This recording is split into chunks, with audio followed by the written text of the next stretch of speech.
कांग्रेस केंद्रीय चुनाव समिति की बैठक जारी है। कांग्रेस मुख्यालय में ये मीटिंग हो रही है और बैठक के लिए कांग्रेस बिहार अध्यक्ष राजेश राम पहुंचे हैं।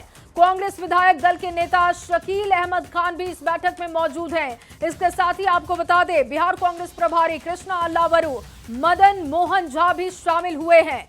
बैठक में राहुल गांधी, वीडियो कॉन्फ्रेंसिंग से जुड़े कांग्रेस के वरिष्ठ नेता सलमान खुर्शीद भी बैठक में शामिल। और देखिए, अभी भी मंथन का दौर कांग्रेस में जारी है। तमाम बड़े नेता बैठक में पहुंचे हुए हैं और ये कांग्रेस केंद्रीय चुनाव समिति की बैठक है। बिहार कांग्रेस के तमाम बड़े नेता पहुंचे हैं। जानकारी दी जा रही है कि वीडियो कॉन्फ्रेंसिंग के जरिए राहुल गांधी जुड़े, मंथन किया जा रहा है, क्योंकि देखिए अभी भी पत्ते रखे नहीं गए हैं सबके सामने। हालांकि कुछ पार्टियां जो घटक दल की हैं वो सिंबल भी दे रही हैं, लेकिन अभी भी बहुत सस्पेंस दिखाई देता है। दिल्ली संवाददाता अमितेश सिंह इस वक्त जुड़ चुके हैं। अमितेश, कांग्रेस लगातार महामंथन कर रही है, अभी भी बैठक केंद्रीय चुनाव समिति की चल रही है, जानकारी दीजिएगा। जी हाँ, बिल्कुल। कांग्रेस दफ्तर में अभी बैठक चल रही है। पिछले आधे घंटे से कांग्रेस के राष्ट्रीय अध्यक्ष मल्लिकार्जुन खड़गे मौजूद हैं। राहुल गांधी वीडियो कॉन्फ्रेंसिंग के जरिए इस बैठक में जुड़े हुए हैं। क्योंकि राहुल गांधी दिल्ली से बाहर हैं, इसलिए वीडियो कॉन्फ्रेंसिंग के जरिए वो जुड़े हैं। और कांग्रेस के बिहार के तमाम नेता यहाँ पर मौजूद हैं। CLP लीडर शकील अहमद खान और मदन मोहन झा हैं। इसके अलावा प्रदेश अध्यक्ष राजेश राम और प्रभारी कृष्णा अल्लावरू भी जुड़े हुए हैं। कांग्रेस के तमाम वरिष्ठ नेता जो कि CEC के मेंबर हैं वो सब हैं। लगातार मंथन चल रहा है और पिछली जो CEC की बैठक कांग्रेस की हुई थी उसमें 25 नाम तय कर लिए गए थे। 25 नामों पर मुहर लगा दी गई थी, लेकिन डिस्कशन हुआ था 40 सीटों पर। आज 25 के बाद जो सीटें हैं उन सीटों को फाइनल करने की तैयारी चल रही है। क्योंकि पहले फेज के लिए अगर नॉमिनेशन की बात की जाए तो केवल 3 दिन का वक्त बचा हुआ है। ऐसे में कांग्रेस चाहती है कि जिन सीटों पर विवाद नहीं है, कोई कंट्रोवर्सी नहीं है गठबंधन में, उन सीटों को फाइनल करके आज उनके नाम घोषित कर दिए जाएं। तो कांग्रेस की पहली जो सूची है, भले गठबंधन का ऐलान अब तक नहीं हुआ है, लेकिन ऐसे सूत्र बता रहे हैं कि कांग्रेस की पहली सूची आज रात या कल सुबह तक आ सकती है। कांग्रेस चाहती है कि जल्द से जल्द सीटों का ऐलान किया जाए, क्योंकि लगातार अब देखा जाए तो कार्यकर्ताओं का भी दबाव है, नेताओं का भी दबाव है। जो नेता चुनाव लड़ना चाहते हैं उनके लिए भी समय नहीं है और गठबंधन में सीटों का ऐलान अब तक नहीं हो पाया है। हालांकि सूत्र बता रहे हैं। लेकिन अमितेश, सबसे पहले तो हर कोई ये जानना चाहता है कि आखिर किसको कितनी सीटें मिली हैं। अगर लेफ्ट की पार्टियों की बात करें, CPIML की बात करें, तो वो अपने प्रत्याशियों को सिंबल बांट रहे हैं। RJD की तरफ से कुछ लोगों को सिंबल दिया गया। कांग्रेस लगातार महामंथन कर रही है। तो ये जो तस्वीर है जनता के सामने भी तो जा रही है कि एकजुट नहीं है, और एकजुट ना होने का नुकसान तो उठाना पड़ सकता है। देखिए, निश्चित रूप से कल तेजस्वी यादव दिल्ली में थे और अदालत की जो सुनवाई चल रही थी उसके लिए दिल्ली में आए हुए थे। उन्होंने मुलाकात की, काफ़ी लंबी मुलाकात उनकी हुई थी KC वेणुगोपाल से, जो कि कांग्रेस के संगठन महामंत्री हैं, और साथ में कृष्णा अल्लावरू भी थे और CLP लीडर भी थे, प्रदेश अध्यक्ष भी थे। काफ़ी लंबी बैठक हुई उनकी, लगभग 1.5 से 2 घंटे तक बैठक चली। लेकिन उसके बावजूद सब कुछ देखा जाए तो सामने नहीं निकल कर आ रहा है। और ख़ास तौर से बात करें तो जो मुकेश सहनी की पार्टी है, मुकेश सहनी के जो रुख को लेकर के कांग्रेस और RJD दोनों पसोपेश में है, इसीलिए काफ़ी डिले हो रहा है। और यही वजह है कि CPIML की तरफ से अपनी सूची जारी कर दी गई है। और कांग्रेस देखना होगा कि कब तक ये ऐलान किया जाता है कांग्रेस की तरफ से कि सीटों का फॉर्मूला क्या है, या फिर कांग्रेस अपनी पहली लिस्ट कब तक जारी करती है। इस पर नजर बना के रखिएगा, आगे भी आपसे अपडेट लेंगे। फिलहाल के लिए आपका बहुत शुक्रिया तमाम जानकारी के लिए। देखिए, हम की पहली लिस्ट जारी हो चुकी है। बड़ी खबर इस वक्त आपके सामने रख रहे हैं। इमामगंज से दीपा कुमारी को टिकट दिया जा चुका है। और देखिए, अब जानकारी आपको दे रहे हैं कि जो लिस्ट रखी गई है 6 सीटों पर, वहां पर किसको किसको मौका मिल रहा है। देखिए, इमामगंज से दीपा कुमारी को टिकट पार्टी ने दिया है। इसके साथ ही अगर टिकारी से बात करें, अनिल कुमार, जो 4 सीटें हैं वहां पर प्रत्याशियों को रिपीट किया जा रहा है और 2 नए चेहरों को मौका दिया जा रहा है। देखिए, सिकंदरा से प्रफुल्ल कुमार मांझी का टिकट फाइनल हो चुका है और इसका ऐलान किया जा चुका है। तस्वीरें आपके सामने हैं। सिंबल जब वितरित किया गया उस वक्त की तस्वीरें आप देख रहे हैं। औपचारिक तौर पर जब लिस्ट रखी गई हम की तरफ से, वो तस्वीर भी हमने आपके सामने रख दी है। टिकारी से अनिल कुमार को मौका मिल रहा है। इसके अलावा देखिए, कुटुंबा से ललन राम, अतरी से रोमित कुमार, और 4 ऐसी सीटें जो पहले से वहां पर विधायक हैं, उन्हीं को पार्टी एक बार फिर से मौका दे रही है, उन्हीं पर भरोसा जाहिर कर रही है। इसके अलावा 2 सीटों पर महिला कैंडिडेट हैं जो सिंबल पा चुकी हैं। हालांकि अंदरूनी खबर यह भी है कि कुछ नाराजगी कार्यकर्ताओं में है इन नामों को लेकर भी। फिलहाल जो ये 6 सीटें मिली हैं हम के खाते में, उन पर उम्मीदवारों के नाम का ऐलान हो चुका है। और वहीं बिहार चुनाव को लेकर बीजेपी ने उम्मीदवारों की पहली लिस्ट जारी कर दी है। पहली लिस्ट में बीजेपी के 71 उम्मीदवारों का नाम है, जिसमें कई बड़े चेहरों को मौका मिला है। डिप्टी सीएम सम्राट चौधरी और विजय कुमार सिन्हा को बीजेपी ने चुनावी मैदान में उतार दिया है, लेकिन स्पीकर नंद किशोर यादव का टिकट काट दिया। कौन से हैं वो 71 चेहरे, किस किस पर बीजेपी ने अपना जाहिर किया भरोसा, ये पूरी खबर आपको रिपोर्ट के जरिए दिखाते हैं।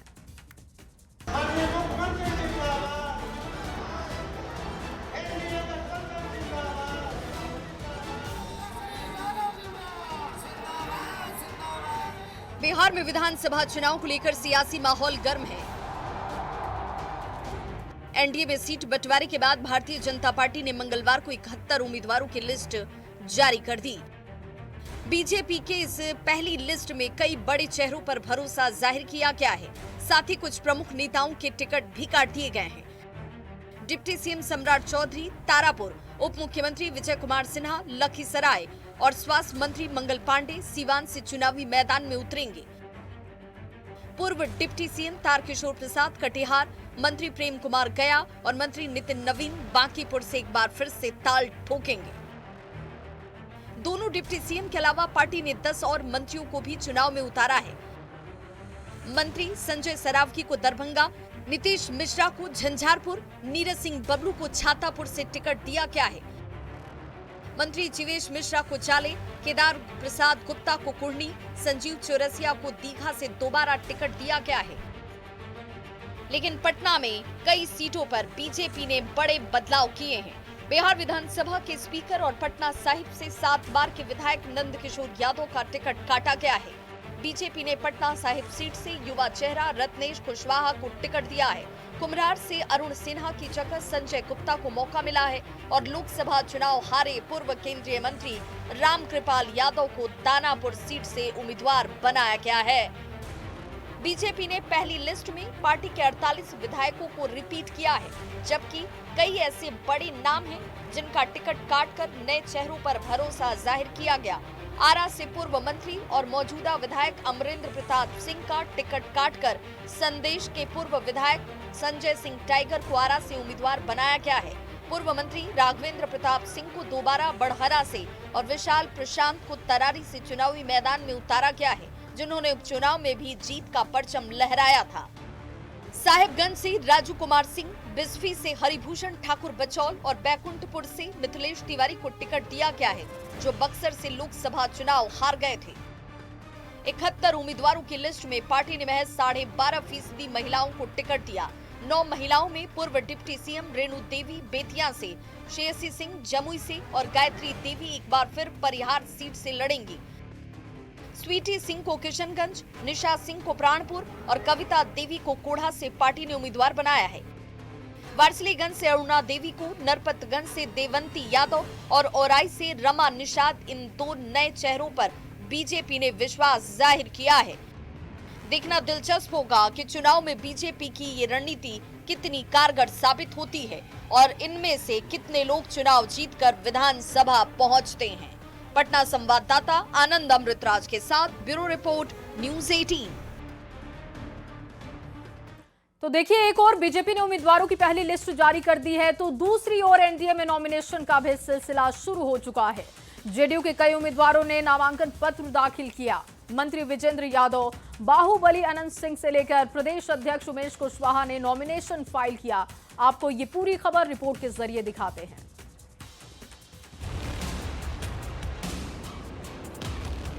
बिहार में विधानसभा चुनाव का बिगुल बजते ही सत्ताधारी एनडीए ने महागठबंधन से पहले सीटों का बंटवारा कर लिया। सहयोगियों के साथ कुछ सीटों पर गतिरोध और विरोध खत्म होते ही एक ओर बीजेपी ने 71 उम्मीदवारों की पहली लिस्ट जारी की, तो दूसरी ओर सत्तारूढ़ जनता दल यूनाइटेड के कई बड़े प्रत्याशियों ने शुभ मुहूर्त पर नामांकन भी दाखिल कर लिया।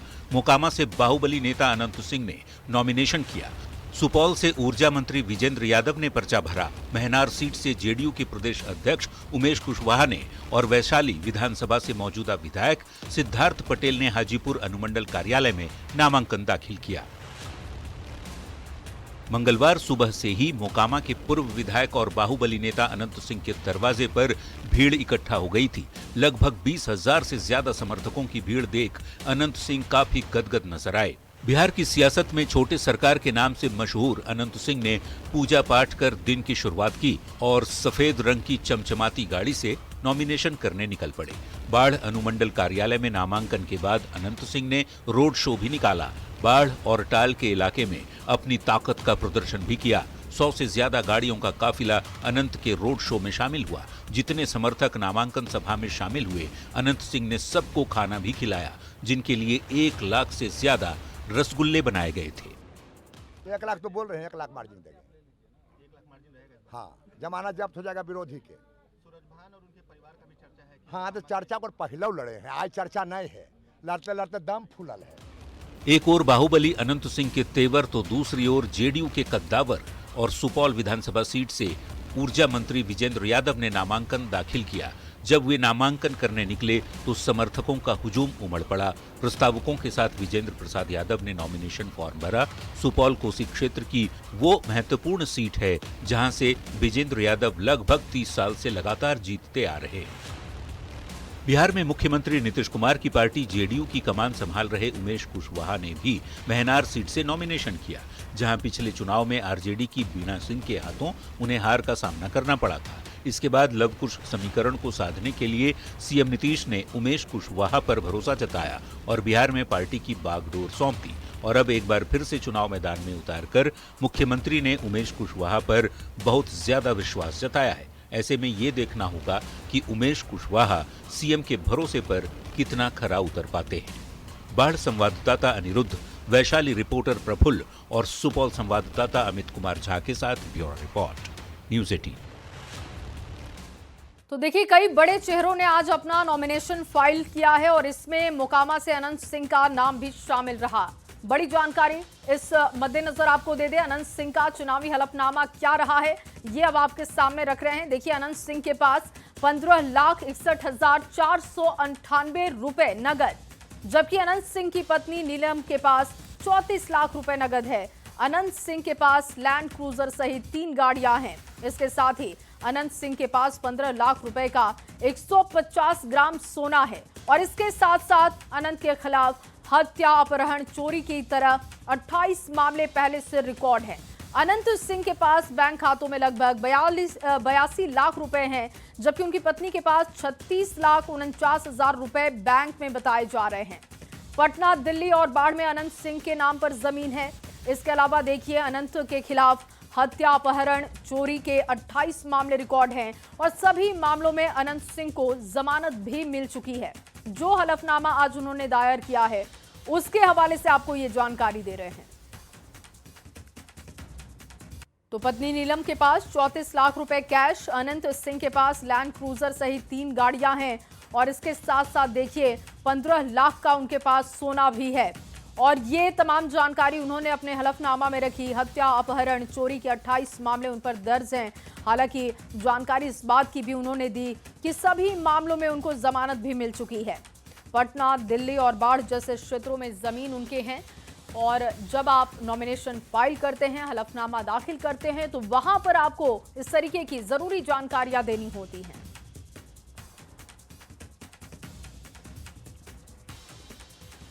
और चलिए, इस बीच आपको पटना से एक और बड़ी खबर दे। सीएम आवास पर बैठे हैं कई जेडीयू के नेता, सिंबल के इंतजार में वहां पर नेता बैठे हुए हैं। जिन नेताओं को फोन आया उनको सीएम हाउस के अंदर बुलाकर बिठाया गया।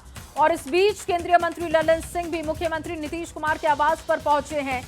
ये जानकारी मिल रही है कि इन तमाम नेताओं को कॉल किया गया है ताकि आकर वो सिंबल ले सकते हैं। पटना संवाददाता आनंद अमृतराज इस वक्त ज्यादा जानकारी के साथ लाइव जुड़ चुके हैं। आनंद, क्या तस्वीर वहां पर आप देख रहे हैं? जानकारी दी जा रही है कि सीएम हाउस के अंदर उन नेताओं को बुला लिया गया है जिनको कॉल गया है। कौन कौन से नेता वहां पर पहुंचे हैं? देखिए बिल्कुल इस वक्त हम सीएम हाउस के बाहर हैं और बैरिकेडिंग कर दी गई है और सीएम हाउस में इंटर करने के लिए जहाँ पे आमतौर पे मीडिया के लोग वहाँ पे रहते हैं, लेकिन अभी वहाँ पे रोक लगा दी गई और ठीक हमारे बाई और हम आपको तस्वीर भी दिखा रहे हैं जहाँ पे बड़ी संख्या में जो लोग हैं अपने अपने नेता का इंतजार कर रहे हैं जो सिंबल लेने के लिए अंदर गए हुए हैं। जो जानकारी हमारे तक है, सकरा से आदित्य कुमार जो अशोक चौधरी के बेटे हैं, जो पूर्व विधायक वर्तमान में हैं, उनकी तबीयत ठीक नहीं है, इस वजह से उनके बेटे को इस बार टिकट दिया जा रहा है। अलौली से रामचंद्र सदा वो भी उन्हें इस बार टिकट दिया गया है। खगड़िया से नए चेहरे के तौर पे बबलू मंडल सामने आए हैं। इसके अलावा नरेंद्र नारायण यादव जो विधानसभा के उपाध्यक्ष हैं, उन्हें आलमनगर से टिकट मिला है, वो भी उन्हें भी बुलावा गया है। रामसेवक सिंह हथुआ जो रामसेवक सिंह पूर्व मंत्री भी रह चुके हैं, उन्हें हथुआ से, गोपालगंज के हथुआ से टिकट मिला है, टिकट सिंबल मिलेगा। रणधीर सिंह जो प्रभुनाथ सिंह के बेटे हैं, जो हाल के दिनों में ही आरजेडी से जेडीयू में शामिल हुए हैं, उन्हें मांझी से टिकट मिलेगा, उन्हें भी कॉल गया है। अमरेंद्र पांडे जो कुचायकोट से विधायक हैं, सिटिंग एमएलए हैं, उन्हें भी कॉल गया है। तो ये कुछ ऐसे नाम हैं जो सिंबल के लिए जिनके पास फ़ोन गया। विभूतिपुर से रामबालक सिंह की पत्नी को टिकट मिलेगा। गायघाट से कोमल सिंह जो दिनेश सिंह जो एमएलसी हैं, वीणा देवी उनकी जो बिल्कुल। और आनंद आप नजर बना के रखिएगा, आगे भी आपसे अपडेट लेंगे। फिलहाल के लिए आपका बहुत शुक्रिया तमाम जानकारी के लिए। देखिए, सीटों के औपचारिक ऐलान से पहले ही जेडीयू उम्मीदवारों को सिंबल देने का काम कर रही है। शाम ढलने के बाद भी सीएम आवास के बाहर सैकड़ों कार्यकर्ता और नेता जमे हुए दिखाई दिए। टिकट के दावेदार और कार्यकर्ताओं का कहना है कि एनडीए पूरी तरीके से एकजुट है और सीएम नीतीश कुमार सही उम्मीदवार को टिकट देंगे। सीएम आवास का जायजा लिया है न्यूज़ 18 संवाददाता रजनीश कुमार ने, उनकी पूरी रिपोर्ट आपको दिखाते हैं। वो शाम कुछ अजीब थी, ये शाम भी अजीब है। वो कल भी पास पास थी, वो आज भी करीब है। सुबह से लेकर शाम तक लगातार सीएम नीतीश के आवास पर गहमा गहमी का माहौल बना हुआ है। इस बीच कयासों का बाजार भी गर्म रहा, लेकिन बीजेपी ने 71 प्रत्याशियों की सूची जारी करके कयासों का बाजार जो है, जो अटकलों का बाजार है, उस पर विराम लगा दिया। बावजूद जो कार्यकर्ता हैं या जो नेता हैं सीएम आवास के बाहर जमे हुए हैं। हमारे नेता जो हैं वो विकास पुरुष हैं और नीतीश कुमार जी ने अपने हाथ में कमान ले ली है और जो है उन पर हम लोगों को पूरी आस्था है। और कहाँ से आए हैं आप? हम सुगौली 11 सुगौली विधानसभा के लिए आए हैं। मैं खुद ही प्रत्याशी हूँ। क्या लग रहा है जो सीटों का अनाउंसमेंट है वो अब तक जेडीयू की तरफ से नहीं हुआ, लेकिन सिंबल दिया जा रहा है? हाँ होगा, अभी तो समय है ना, समय। अभी कोई पार्टी तो अभी तक सिंबल नहीं दिया है, ये भी देंगे, उम्मीद है। हाँ उम्मीद है। ये बताइए कि कोई सेहत पर तो असर नहीं पड़ने वाला है ना? किसके? एनडीए की सेहत पर भी नहीं असर पड़ेगा और नीतीश कुमार जी की कुर्सी पे भी कोई नहीं आ सकता है। अच्छा। एक शेर न्यूज़ 18 जिम्मेदारी के साथ देना चाहता हूँ कि सूरज से यूं आंख मिलाना मुश्किल क्या नामुमकिन है। सूरज से यूं आंख मिलाना मुश्किल क्या नामुमकिन है। सीएम नीतीश को सीएम की कुर्सी से हिलाना मुश्किल क्या नामुमकिन है। और लगातार जिस प्रकार से सुबह से लेकर शाम तक कार्यकर्ता यहाँ पर जमे हुए हैं, इसी इंतजार में हैं कि आज जेडीयू जो है सीटों की घोषणा कर ही दे और सब कुछ सामने आए कि किसके खाते में कितनी सीटें और किस प्रत्याशी को सिंबल मिला और किस प्रत्याशी के नाम फलाना विधानसभा रहा। कैमरामैन राहुल के साथ रजनीश कुमार, न्यूज़ 18 पटना। तो एक तरफ सीएम हाउस की तरफ सिंबल को लेकर टकटकी लगाते हुए नेता कार्यकर्ता बैठे हुए हैं, दूसरी तरफ देखिए महागठबंधन में सीटों का ऐलान नहीं हो पा रहा है। सीट बंटवारे को लेकर आरजेडी, कांग्रेस और वीआईपी में सहमति बनती नहीं दिख रही। आखिर सीटों का गणित कहां पर उलझा हुआ है, इस रिपोर्ट में देखिए। आप सुने ना, हमने कहा ऐलान जो होगा 1 से 2 दिन में हम लोग कर देंगे, कोई दिक्कत नहीं है, सब कुछ ठीक है। कोई नाराजगी नहीं है। आपने कहा कि गठबंधन का बजट और स्वस्थ है।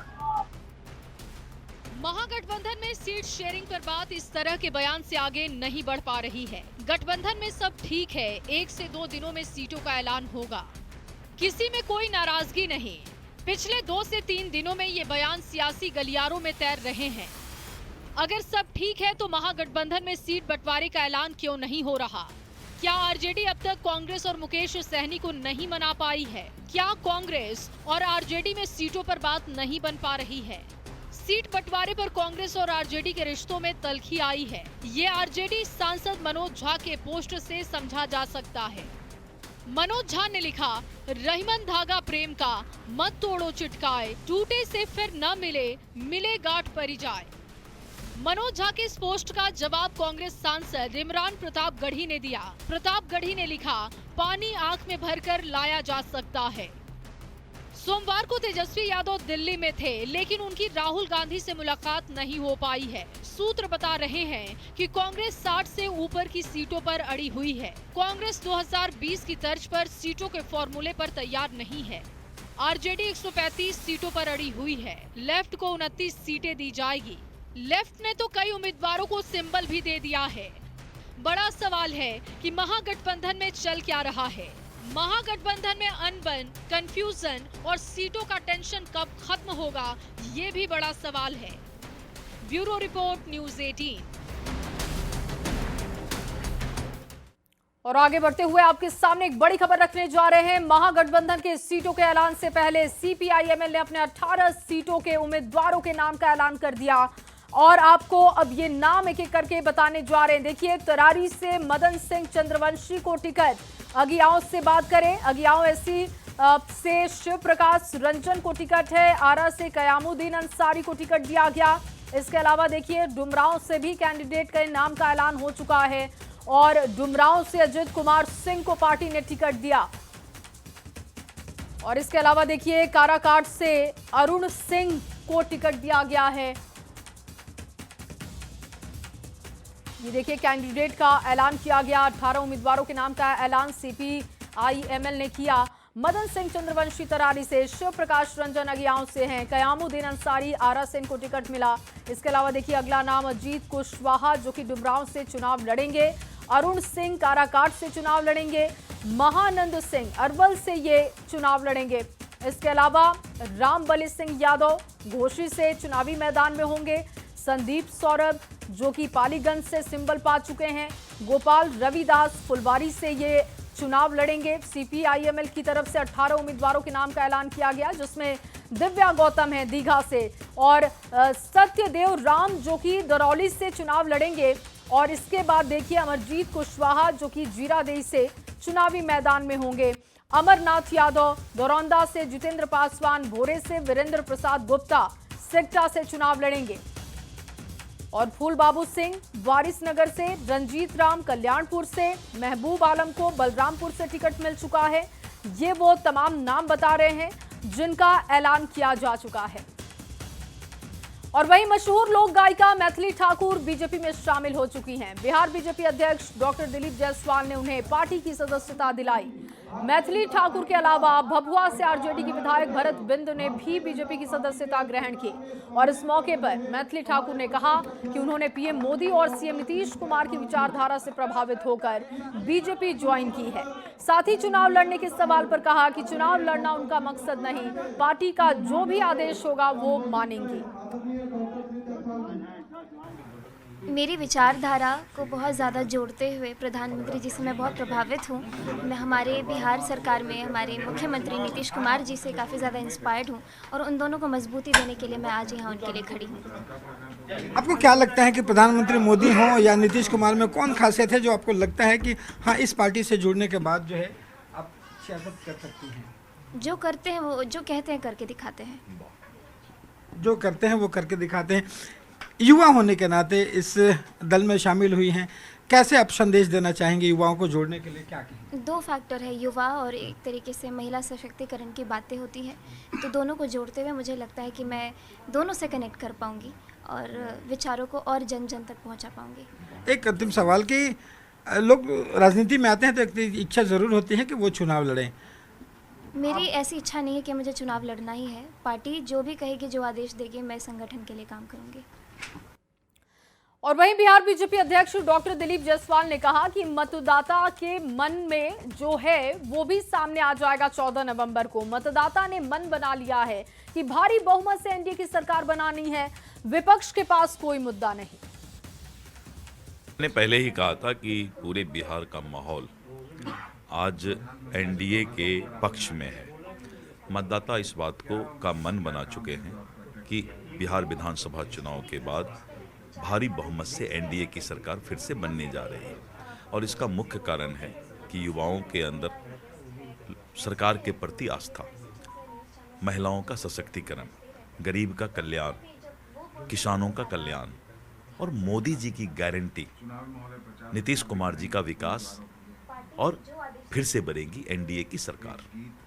आप ये लगातार एक बात कह रहे हैं कि अभी आधा दर्जन और लोग जो विधायक हैं, ये भगदड़ मचा हुआ है महागठबंधन और विपक्ष में, क्योंकि उन्हें लग रहा है कि महागठबंधन या विपक्ष के पास कोई मुद्दा नहीं रह गया है।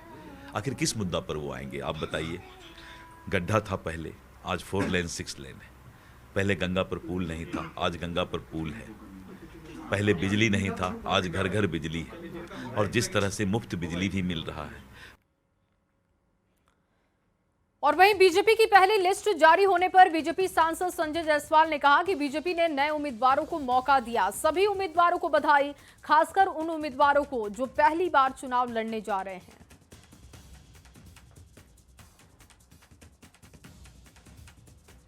हमारे सबसे प्रमुख चेहरे हैं और दोनों चुनाव लड़ रहे हैं।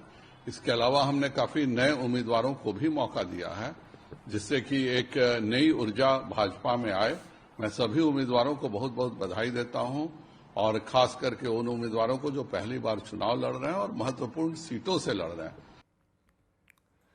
और वहीं झाझा के विधायक दामोदर रावत ने जेडीयू का सिंबल लेकर विधानसभा चुनाव लड़ने का ऐलान कर दिया है। वो 17 अक्टूबर को अपना नामांकन दाखिल करेंगे। दामोदर रावत ने भरोसा जताया है कि एनडीए 2010 की तरह बड़ी जीत हासिल करेगा। जमुई जिले के झाझा विधानसभा क्षेत्र के विधायक दामोदर रावत जेडीयू का सिंबल लेकर पटना से अपने क्षेत्र में लौट गए हैं और हम सीधे उनसे बात करते हैं और बताते हैं कि आखिर जेडीयू सिंबल मिला है तो कब नामांकन होगा। जेडीयू का सिंबल लेकर आप आ गए हैं एनडीए की तरफ से उम्मीदवार बनकर, क्या कहेंगे?